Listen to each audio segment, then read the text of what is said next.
Rika to share the screen.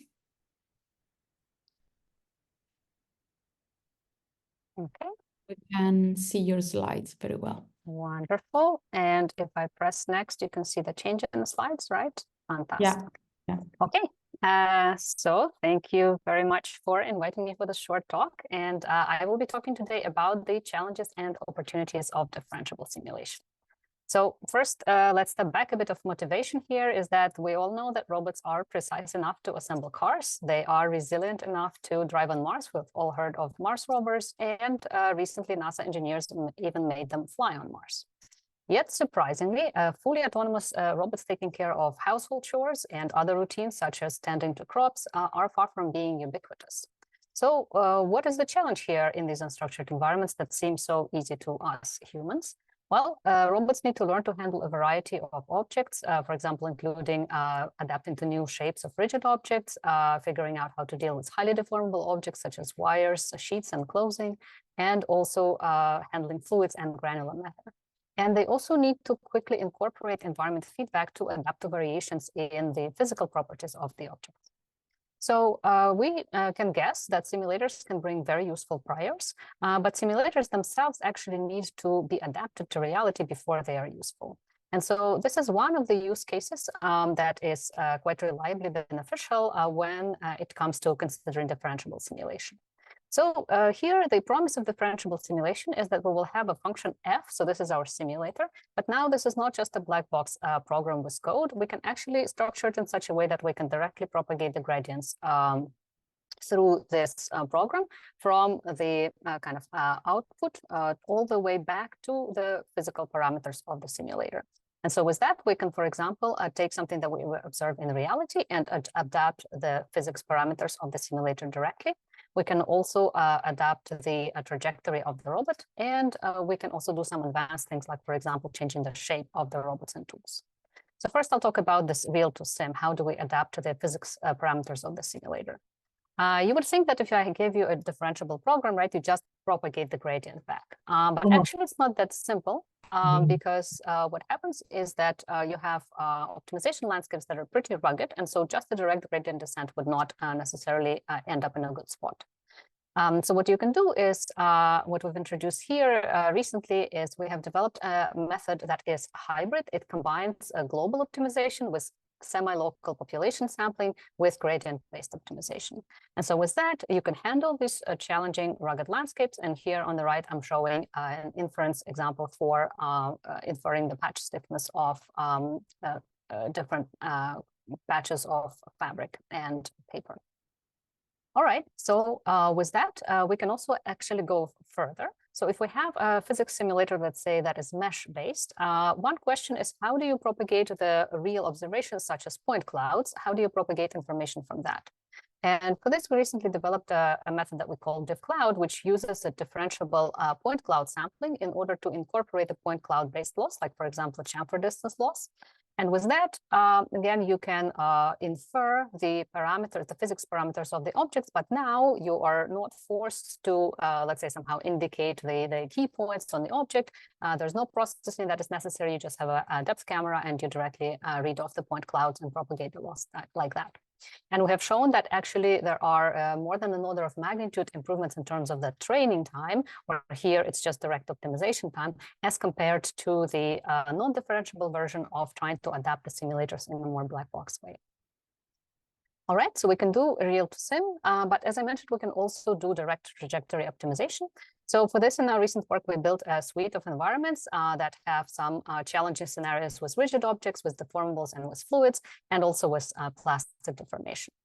And with this, we have analyzed the optimization landscapes. They also look a bit challenging, but again, we gave them to the Bayesian optimization with this hybrid global and semi-local and local optimization. And on the left there, you can see an example of an optimized trajectory, which successfully completes the task, even though the optimization landscape is quite challenging.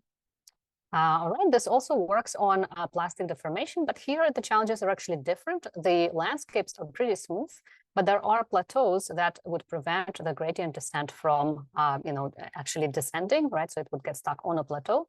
For this, this combination of the global and local optimization is also useful. Now, there's still some challenges remaining, and one of them is basically how to handle rigid context. So even when you have a number of rigid contexts that is not very large, you can get into the optimization landscapes that look like this, which are pretty challenging. And so this is still pretty much a bit of an open problem in the differentiable simulation community. All right, so now stepping back, what else can we do with this? I mentioned that we can optimize the shape of the robot or the tools, and this is morphology optimization, and I will talk a bit about that now. So in 2021, a team from MIT introduced a work called Diffend, where they were actually changing the shape of each component of the robot hand, or rather here it's an arm. And they were using something called cage-based deformation, which is a technique or a family of techniques that has been introduced in the graphics community and has been used in the graphics community for a while.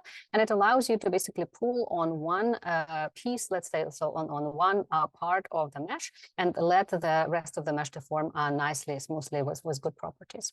So with this, we have looked at the optimization landscapes that some of these tasks kind of yield. And we've noticed that when you are actually operating in free space, so like, for example, you're trying to reach a certain target, the optimization landscape is actually not that challenging. But the challenges, they begin when you're actually considering context. So even if you have deformables, like here, for example, we envision the task of having to come up with the shape of the tool such that when you wind a rope over that tool, the rope doesn't slip, right? So you can imagine if you just start with just a regular block, right, and you try to wind something on it, it will slip right away. And so a smart optimization algorithm might be able to find like this nicely hourglass-shaped result. All right, so we call this the winding task, and basically we look then at the optimization landscape of that kind of task. And as you can imagine, since there are contexts here, even though they're not rigid necessarily, there's still challenges here in the optimization. All right, so here we're actually going to insist on just staying within the differentiable land and do everything end to end.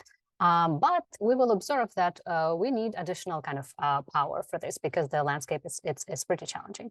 And here, this is another work that we've recently presented last year, which shows that we can learn sequentially. So basically, we can sample different task variations, and with that, we can use a continual learning insights in order to create learning for a robust morphology so that it is robust to task variations. All right, so how do we do this? So first, our first observation is we need to reduce the dimensionality a bit. So on every iteration, because now we're learning sequentially, we can subsample a set of, let's say, pieces of the cage that we're going to actually be adapting, and then just adapt that part. So that reduces the dimensionality and simplifies every, the landscape a bit on every iteration. And then the main insight here is that we actually want to employ continual learning. So we've explored kind of how to extend a few different versions of continual learning works. And we came up with a way to basically combine the task loss with a distillation loss. And here the distillation loss is basically aiming to retain the knowledge from what we have learned so far or where we have arrived at when optimizing on other task variations. And so with that, we have tested what we've got on the flip task, which is the task that was introduced by the previous work. And we've got quite a strong improvement there. And basically, the previous work here, the task is to flip the cube. But the challenge is that, original work just wanted to flip the cube from a given position, but we're actually allowing to vary both position and orientation. And then you can see that the previous work is kind of not enough to flip the cube in all cases, whereas we're able to handle these variations. Then we looked at another task, the pushing task. So here the idea is we want to introduce, so this is a tool optimization now, not optimizing the shape of the robot, but optimizing the shape of the tool. And we want to come up with the tool that will be able to help us push in such a way that objects that are even easily, that can easily roll away, they still stay within the this kind of hugging area of the tool. And here I'm visualizing the result with the optimal tool that we have found. And finally, I already mentioned the winding task. And so this is how the result looks like for the winding. All right, so I've looked now at how to optimize, how to use differentiable simulation to optimize physics parameters, how to get the policy parameters, and how to optimize morphology. And what I've mentioned so far very briefly is that we can use hybrid search to combine global and local optimization. We can directly optimize from point clouds. And we've also recently described how to use continual learning in order to optimize morphology in a robust way. Right, thank you. Amazing. Thank you so much, Rika, for your great talk. Very interesting. And now I think we have